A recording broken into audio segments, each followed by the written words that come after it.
No, అసలు దీన్ని surgery అని కూడా అనకూడదు. దీన్ని యాక్చువల్గా ఒక మినీ ప్రొసీజర్ అని కానీ లేకపోతే ఆపరేషన్ అనే పదం వాడతాం. సర్జరీ అంటే కొంచెం పెద్దగా ఉంటుందని ఒక చిన్న ఊహ అన్నమాట.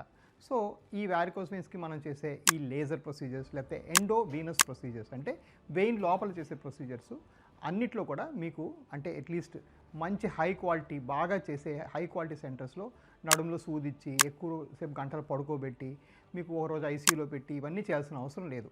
వీటిని మనం చిన్నగా మైల్డ్ సెడేషన్ అంటే కొంచెం నిద్రపుచ్చేసి మనం లేకపోతే కాలుకు మాత్రం కొంచెం మత్తిచ్చి ఇది పూర్తిగా ఒక అరగంట నుంచి 45 నిమిషాల్లో ఈ procedure end to end complete అయిపోతుంది. ఎక్కడా కట్ చేయడం కానీ కుట్లేయడం కానీ మత్తీయడం కానీ ఉండదు. కాబట్టి మీరు ఆల్మోస్ట్ చేసిన గంట 2 గంటలకి నడుచుకుంటూ ఇంటికి వెళ్ళొచ్చు. మీకు ఎటువంటి డౌన్ టైం అంటే పడుకొని రెస్ట్ తీసుకోవటం అట్లాంటివి ఉండదు. మీకు ఎత్తడానికి దించడానికి ఊరు నుంచి మనుషులు రావక్కర్లేదు. ఫన్నీగా మీకు చాలామంది ఫ్రెండ్స్ పళ్ళు కాయలు తీసుకొని కూడా రావాల్సిన అవసరం లేదు, ఎందుకంటే వెంటనే వెళ్ళిపోవచ్చు కాబట్టి. బట్ ఇది చాలా చిన్న ప్రొసీజర్ కాబట్టి మనం చాలా ఈజీగా చేయించుకోవచ్చు. The real problem is not the treatment అండి, ఇట్స్ యాక్చువల్లీ ద డిలే. ఎందుకంటే ప్రొసీజర్ అంత ఈజీగా అయిపోతుంది కాబట్టి. సో మనం డిలే చేయకూడదు. మంచి వాస్కులర్ సెంటర్స్లో మనం చెప్పినట్టుగా మీకు స్కాన్ దగ్గర నుంచి ట్రీట్మెంట్ దాకా అంతా ఒక దగ్గర అవైలబుల్గా ఉంటుంది కాబట్టి చాలా ఈజీగా తగ్గిపోతుంది. Don't waste time.